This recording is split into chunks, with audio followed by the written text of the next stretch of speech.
charge du cancer de la prostate, il faudrait que le diagnostic soit fait de la manière la plus précoce possible.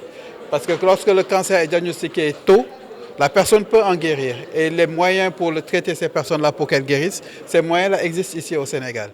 Par contre, lorsque le cancer est détecté beaucoup plus tard, la personne peut être prise en charge, mais le traitement est extrêmement onéreux et parfois les traitements peuvent ne même pas être disponibles sur place.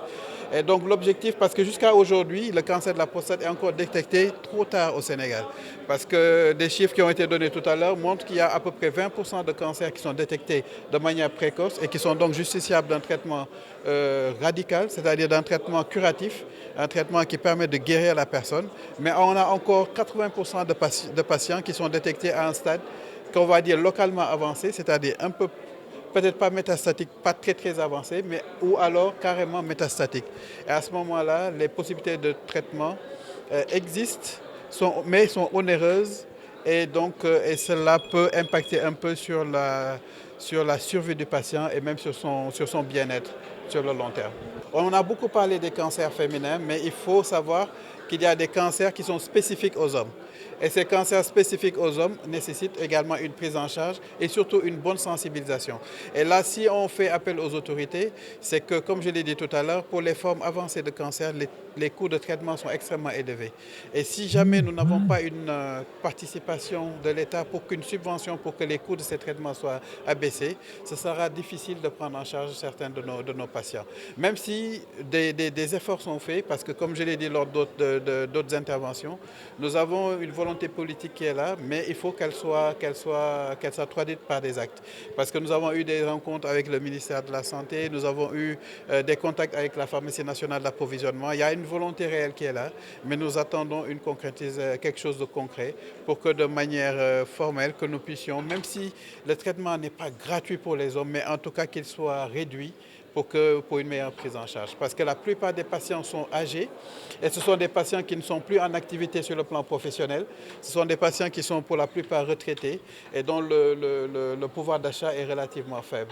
Et donc c'est à ces moments-là qu'ils ont vraiment besoin d'un coup de main et ces coups de main ne peuvent leur être apportés que par une subvention organisée, en fait, faite par l'État. Parce qu'il y a suivant le stade de la maladie, il y a différents types de traitements et au début de la maladie, lorsqu'elle est métastatique, parce qu'il y a deux phases, c'est la phase localisée et la phase métastatique, mais au début de la phase métastatique, il y a une forme de traitement que l'on va proposer et cette forme de traitement va revenir en moyenne à 250 000, 300 000 tous les 3 mois.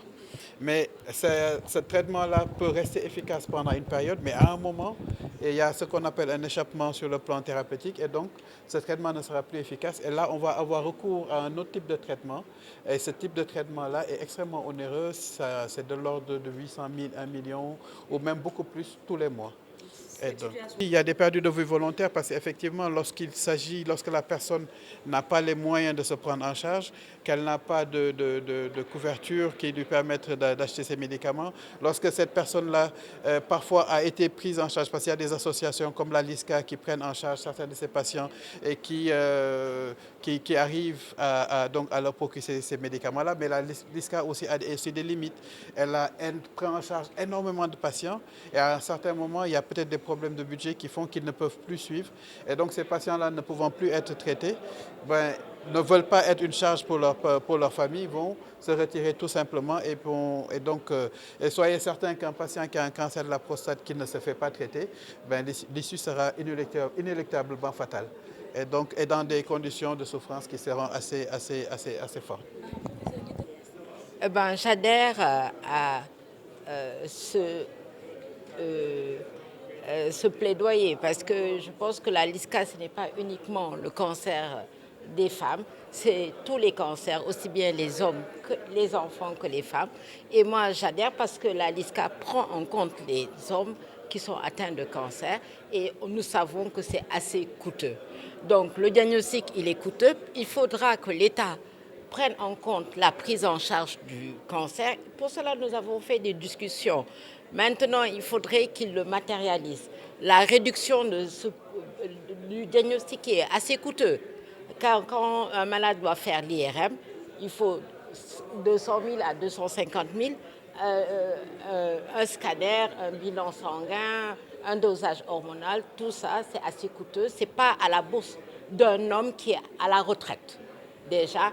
Et l'IPRES ne prend pas en compte cette maladie cancéreuse, le cancer de la prostate. Il faudrait que l'État s'engage à rendre gratuit cette hormonothérapie, qui est assez coûteux pour les hommes qui sont déjà à la retraite. Et je fais appel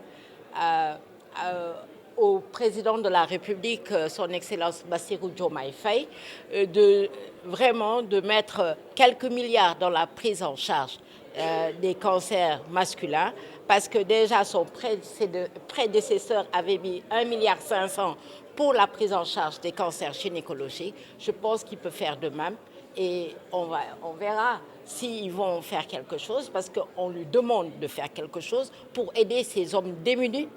Vraiment, quand on est à la retraite, on est démunis et ils n'ont pas d'autre recours que la LISCA, et la LISCA n'a pas beaucoup de moyens. Nous faisons des téléthons pour accompagner les malades et c'est pour ça que nous voulons faire un autre téléthon, parce que chaque mois, nous dépensons plus de 25 millions pour la prise en charge des malades, mais l'État doit voir comment rendre gratuit le traitement des cancers au Sénégal. Je pense qu'on a nos voisins qui ont rendu le traitement du cancer gratuit. Le Sénégal doit faire de même, doit voir comment appeler les experts, réfléchir comment rendre le traitement du cancer gratuit au Sénégal.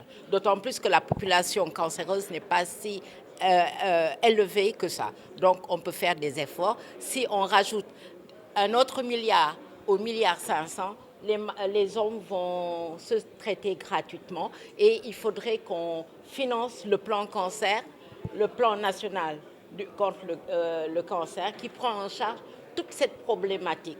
Vraiment, et je fais appel encore une fois au président de la République pour cette gratuité.